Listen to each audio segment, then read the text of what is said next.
무더운 여름, 뜨거운 햇볕이 우리를 힘들게 합니다. 그러나 이 같은 무더위도 목식이 자라는데 필요 불가결합니다. 그러므로 바라기는 믿음의 눈으로 이 무더위를 바라보며 영영보다는 감사함으로 삶을 이어가는 저와 여러분 모두가 되시기를 주님의 이름으로 간절히 축원드립니다. 제가 설교 말씀을 전할 때 1년에 적어도 한 번은 꼭 소개하는 인물이 있습니다. 그는 다름 아닌 야곱의 사랑하는 아들 요셉입니다. 요셉은 훗날 이집트의 총리까지 오른 입지전적인 인물입니다. 그러나 그의 삶은 한마디로 파란만장했습니다. 우리가 잘 아는 내용입니다만 다른 형들은 아버지 몰래 요셉을 이스마엘 상인들에게 노예로 팔아버립니다. 그리고 그 상인들은 요셉을 이집트로 데려가서 이집트의 왕 바로의 경호대장인 보디발에게 넘깁니다. 거기서 주인의 신뢰를 받아 한동안 괜찮은 생활을 하는 듯 했지만 그만 요셉은 여주인의 유혹을 거부하다가 모함에 걸려 오랜 동안 감옥 생활을 하게 됩니다. 요셉이 감옥에 있을 때 바로 왕에게 잘못을 저질러 투옥된 두 시종장이 있었습니다. 그들 중 한 사람은 숫잔을 올리는 시종장이었고 또 한 사람은 빵을 부어올리는 시종장이었습니다. 요셉은 그들의 꿈을 해몽해 주었고 그것이 그대로 이루어집니다. 숫잔을 올리는 시종장은 석방되어 목직이 되고 빵을 부어 올리던 시종장은 그만 목이 베이고 만 것입니다. 이때 요셉은 숫잔을 올리는 시종장에게 잘 되시는 날 저를 꼭 기억하여 달라고 부탁을 드립니다. 자, 그러나 숫잔을 올리는 시종장은 이제 복귀한 다음에 요셉을 한동안 까맣게 잊고 살아갑니다. 그러던 2년이 지난 어느 날 바로 왕이 꿈을 꾸게 되는데 이 꿈이 무엇인지 몰라 걱정하고 있을 때 시종장은 이 요셉을 빌어서 떠올리게 됩니다. 그렇게 요셉을 부르게 되어 요셉은 7년은 풍년, 7년은 흉년을 이제 당하게 되리라 그렇게 그 꿈을 해석하게 됩니다. 이를 그대로 받아들인 바로 왕, 이 요셉의 그 지혜를 다시 한번 바라보며 이 요셉을 총리로 세우게 됩니다. 형들에 의해 노예로 팔린 지 13년이 지나 그의 나이 30살의 요셉은 이집트의 총리로 놀라운 삶의 변화를 가지게 된 것입니다. 자, 그리고 그 후에 또 놀라운 일이 벌어집니다. 이집트 전역과 주변 국가에 정말로 흉년이 들었기 때문입니다. 그때 이 식량을 구하려 자신을 노예로 판 형들이 이집트를 찾아오게 되었고 이를 알게 된 요셉은 마음감이 교차했습니다. 요셉은 그와 같은 형들을 용서하고 받아들이며 아버지 야곱을 비롯한 온 가족을 다 부르고 회포를 풀게 됩니다.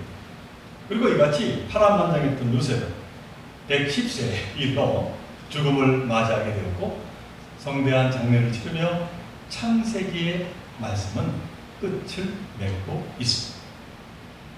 자, 이 같은 요셉의 이야기는 창세기 37장부터 시작하여 창세기 50장까지 무려 13장에 걸쳐서 기록을 하고 있습니다. 그리고 창세기 39장, 그러니까 요셉이 본격적으로 고난을 겪게 되는 그 시점부터 비로소 하나님이 기획을 하고 계심을 성경은 말씀합니다. 그 내용이 창세기 39장 2절 후반부 이렇게 기록이 되어 있습니다. 여호와께서 요셉과 함께 하시니 그가 형통한 자가 되었노라. 자, 이처럼 요셉을 돌보시는 하나님의 계획은 그 후 계속해서 그가 죽을 때까지 이어집니다. 자, 그런데 우리가 알아야 할 참으로 흥미로운 사실이 하나 있습니다. 그것은 무엇인가 하니 이처럼 요셉이 형들에 의해서 노예로 팔리기 전까지의 내용이 담긴 이 창세기 37장에 하나님의 개입이 전혀 없었다라고 하는 사실입니다.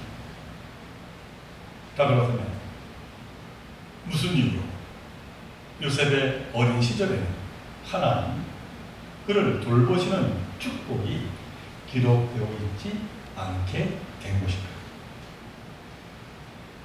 우리가 창세기를 읽어보면 쉽게 알게 됩니다. 바로 이 요셉의 어린 시절 행적은 생각보다 그리 좋지 않았습니다. 사실 그의 어린 시절은 하나님의 축복 대신에 아버지 야곱의 사랑을 듬뿍 받은 시절이었습니다.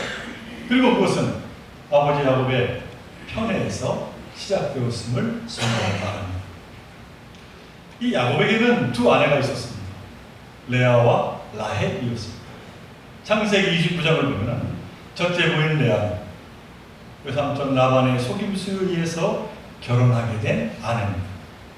야곱은 사랑하는 여인 라헬을 얻기 위해서 이 삼촌 라반을 위해서 7년 동안 열심히 일을 하게 됩니다. 그러나 결혼 첫날 밤 신혼방에 들어온 것은 큰딸 레아였습니다. 이 라반의 변명에 의하면 그 고장 갈래상에 큰딸을 먼저 시집을 보내야 한다는 것입니다. 그래서 외삼촌 라반은 첫딸 레아와 2년 동안 초래 기간을 채우면 다시 라반을 짝을 지어주겠다. 라헬에게 결혼할 수 있도록 그렇게 허락을 하겠다고 약속을 합니다. 물론 7년을 더 일해야 했습니다. 그러자 야곱은 할 수 없이 레아를 첫 부인으로 맞아 자기가 사랑하는 라헬을 얻기 위해서 7년 더 열심을 일하게 됩니다. 이처럼 야곱은 라헬을 무척이나 사랑했습니다. 그러나 아쉽게도 오랫동안 라헬에게는 자식이 없었습니다. 첫째 부인 레아가 6명이나 아들을 낳는 동안에 라헬은 임신하지를 못했습니다. 그러자 결국 라헬은 자신의 몸종 빌하를 통해서 아들을 낳게 됩니다. 그러자 이에 질세라 레아도 몸종인 실바를 통해서 아들을 더 낳았습니다. 그러자 라헬은 너무나도 심통했습니다. 이에 하나님은 라헬의 그 눈물을 보시고 마침내 라헬의 태를 열어주십니다. 그렇게 해서 낳게 된 아들이 이 야곱의 11번째 아들인 요셉입니다. 자, 그러니 이 요셉이 참으로 야곱에게 얼마나 귀한 아들이겠습니까? 그런데 이 기쁨도 잠깐 야곱이 외삼촌 라반의 집에서 20여 년을 머문 후에 온 가족을 이끌고 귀향길을 오르는데 그 노중에서 사랑하는 아내 라헬이 12번째 아들 베냐민을 낳다가 그만 죽게 됩니다. 그러니 야곱의 심정이 어떠했겠습니까? 사랑하는 아내 라헬이 그만 노중에서 죽었으니 말입니다.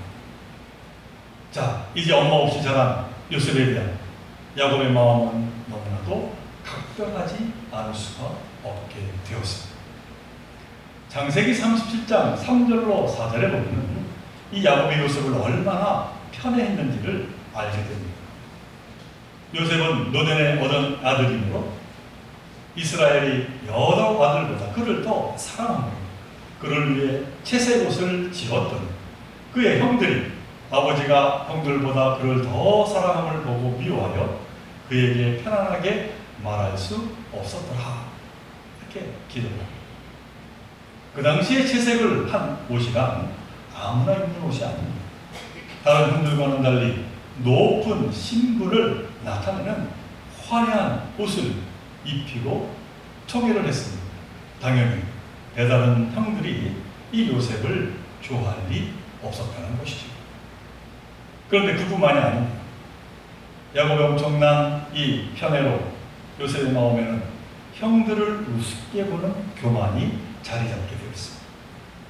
거기에 더해서 요셉의 꿈에서도 그와 같은 현상이 일어났습니다. 꿈에서 밭에 곡식 단을 묶고 있는데 요셉의 묶은 단이 우뚝 일어서 형들이 묶은 단들이 요셉의 단에 절을 했다라고 하는 꿈을 꾼 것이죠. 얼마 뒤에 또 다른 꿈을 꾸었는데 해와 달과 별 11개가 요셉에게 절을 했다는 것입니다. 해와 달은 요셉의 부모이고 별 11개는 형들과 동생을 말합니다. 문제는 이런 꿈을 꾼 요셉은 마음에 묻어두기는커녕 이를 자랑하며 떠들어댔습니다. 형들이 보기 너무나도 밉상인 동생이 아닐 수가 없었습니다. 자, 그러던 중 어느 날 아버지 야곱은 17이 된 요셉에게 심부름을 시키게 됩니다. 멀리 새김에서 양떼를 치고 있는 형들이 양을 잘 치고 있는지 보고 오라 하는 아버지의 명령이었습니다. 자, 그런데 그 새김이라고 하는 것은 이 야곱에게 너무나도 불미스러운 지역이기도 했습니다. 옛날에 그곳에 정착한 하몰의 아들 세겜에게 이 야곱의 딸 디나가 그만 큰 폭행을 당한 일이 있었기 때문입니다. 그로 인해서 디나의 오라버니인 야곱의 아들들이 복수국을 펼치게 되었고 그리고는 도망친 지역이었습니다. 그래서 과거를 떠올리면서 야곱은 그곳에서 무슨 일이 있을까 염려하여 요셉을 보내게 되었다는 것이죠. 자, 그러나 이것이 사단의 시작이었습니다. 요셉에 대한 형들의 미움과 시기가 얼마나 심각한지를 아버지 야곱은 전혀 알지 못했던 것이죠. 요셉 또한 그러했습니다. 그러니 아무렇지도 않게 형들을 찾아갔겠지요. 그런데 형들은 멀리서 요셉을 알아보고 그를 죽이고자 음모를 꾸미기 시작합니다. 그들은 옳았거나 쾌재를 부르며 동생 요셉을 죽이기로 통일했습니다. 오늘 본문 19절 이하의 말씀입니다. 그들은 서로 마주보면서 말하였다. 아, 저기 꿈꾸는 녀석이 온다. 자, 저 녀석을 죽여서 아무 구덩이에나 던져놓고 사나운 들짐승이 잡아먹었다고 하자. 그리고 그 녀석의 꿈이 어떻게 되나 보자. 그러나 그때 맏형인 루벤은 그냥 구덩이에만 넣고 죽이자는 그런 말을 합니다. 죽이지는 말자고 합니다. 맏형 루벤은 겁만 준 뒤에 아버지에게 돌려보낼 생각이었던 것이죠. 그러나 다른 형제들은 그를 죽이려고 단단히 마음 먹고 있었습니다. 그러나 요셉은 그것도 모르고 형제들에게 다가갑니다. 아버지의 편애로 형들을 없애려했던 요셉은 어떠한 마음의 긴장도 없었습니다. 요셉은 지금까지 자기가 형들에게 어떠한 행동을 했는지 전혀 알지 못했다는 것이죠. 그러니 형들이 그런 행동을 한 자신에 대해서 어떤 마음을 품고 있는지 또한 전혀 모르고 있었다는 겁니다. 자, 그런데 그것이 바로 우리 인간의 모습이기도 합니다. 자신이 한 짓을 모르기에 다가올 미래의 구덩이에 대해 전혀 대비하지 않습니다. 자기가 준 상처는 아무것도 아니라고 여깁니다. 내가 받은 상처만 오래 기억할 뿐입니다.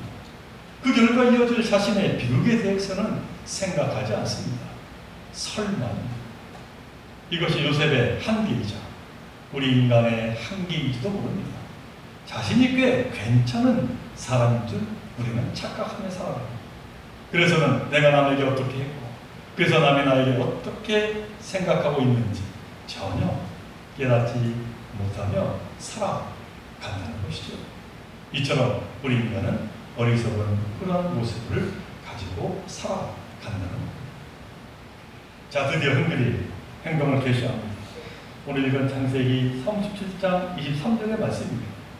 요셉이 형들에게 이르매 그의 형들이 요셉의 옷, 곧 그가 입은 채색 옷을 벗기고 그 화려한 옷은 아버지 야곱이 입혀준 옷입니다. 아버지가 그를 사랑하기에 만들어진 옷입니다. 옷은 아버지의 총애를 말해줍니다. 그러나 요셉 자신에게는 자랑일지 모르지만 형들 앞에서는 시기와 증오의 옷일 뿐입니다. 이처럼 때론 나 자신에게 자랑거리가 남에게는 시기와 오히려 증오가 되기도 한다는 것이죠. 그러나 요셉은 이 사실을 전혀 알지 못했습니다. 형들은 이러한 요셉 옷을 벗지게 됩니다. 성경에서 옷은 한 사람의 인격과 삶을 상징합니다. 그러니까 지금까지 화려하게 살았던 요셉의 인생, 옷이 벗겨지듯이 한순간 그는 끝나게 되었다는 것이죠. 이제 요셉의 철없는 소년기는 끝이 나고 말았습니다. 자기가 아는 대로 세상이 더 이상 움직이지 않습니다. 자기가 알고 있는 대로의 사람들이 그에 따라 움직이지 않습니다.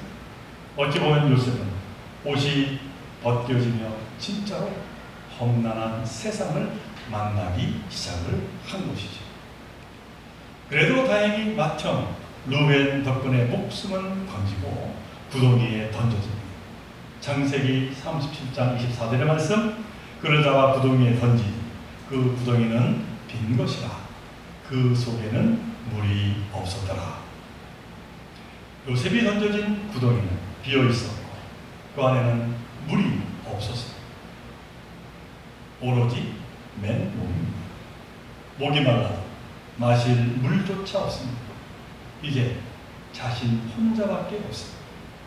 화려한 옷에 의존해왔던 그는 이제 자기가 의존해온 그 거칠애가 아무것도 아니다라고 하는 것을 알게 되었습니다. 아버지의 사랑, 그 사랑도 멀리 떨어지게 되면 다 소용이 없음을 그는 깨달아 알게 된 것이죠. 요셉은 홀로 덩그러니 서 있어야 됐다는 것입니다. 사랑하는 종께서 여러분이 만일 요셉이라면, 그래서 채색 옷이 벗겨지고 물 없는 메마른 구덩이에 던져지게 되었다는 어떠한 심정인 것 같습니다. 자, 요셉의 심정은 어떠했을까요?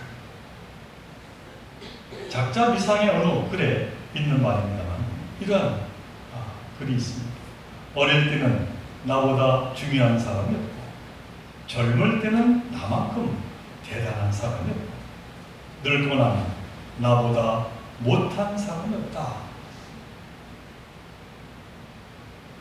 그 빈 구덩이, 물 없는 메마른 구덩이에서 요셉은 하나님의 놀라운 역사를 그는 만나게 됩니다.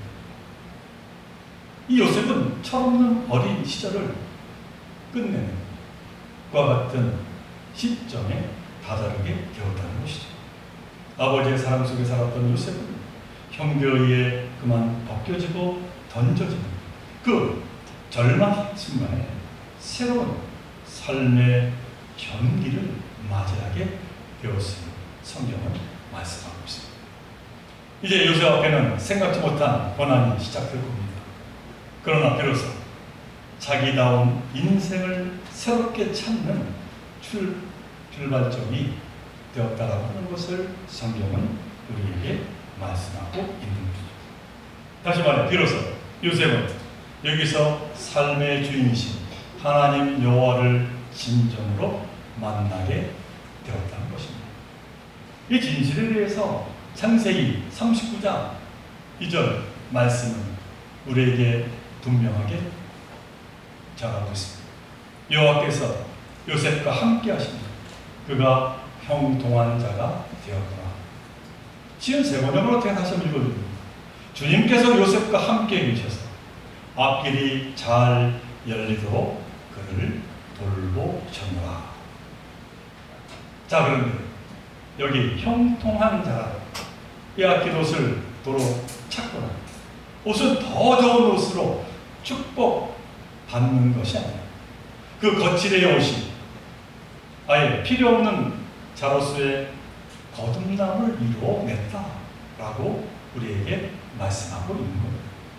다시 말해 옛날에 철모도던 나를 그 빈 구덩이 속에서 벗어버리고 새로운 나를 그 빈 구덩이 속에서 잉태하게 하셨다라고 하는 말씀인 것이죠. 그래서 이제는 화려한 옷 같은 거칠에 의존하지 않게 되었다는 겁니다. 오로지 하나님 앞에 바로 서게 된 자신만 이 요셉은 다시 바라보게 되었던 것이죠.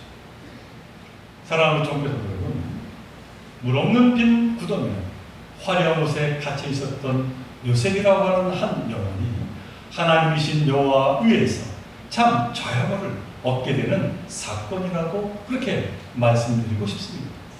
만일 요셉이 물없는 빈 구덩이에서 이처럼 국률하신 하나님을 만나지 못했고 그래서 자신의 과거를 돌아보지 않았다면 그는 자신의 옷을 벗긴 형들에게 복수하는 것을 최종 목표로 삼았을 것입니다. 그는 계속해서 분노하며 증오하며 그러한 삶을 살아야 했을 겁니다. 그러나 요셉은 바로 그 가운데 진정한 자신을 찾게 해준 하나님을 만나게 되었습니다. 그리고는 그는 완전히 새로운 삶을 시작하게 되었음을 성경은 말합니다. 훗날 다시 만난 그 형들에게 그래서 요셉이 이렇게 고백을 합니다. 창세기 45장 5절의 말씀. 그러나 이제는 걱정하지 마십시오. 자체 가지도 마십시오. 형님들이 나를 이곳에 팔아 넘기긴 하였습니다.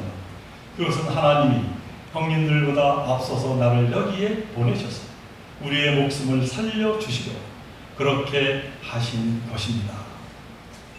알고 보니 자신의 옷을 벗긴 것도 물 없는 빈 구덩이에 빠뜨린 것도 노예로 팔리게 한 것도 그 안에 사실은 다 하나님의 선한 섭리의 뜻이 있었다고 그는 고백하고 있는 것이죠. 그는 이어서 8절에서 이렇게 고백합니다. 그러므로 실제로 나를 이리로 보낸 것은 형님들이 아니라 하나님이십니다. 물 없는 빈 구덩이에서 요셉은 하나님을 진정으로 만났다는 것이죠.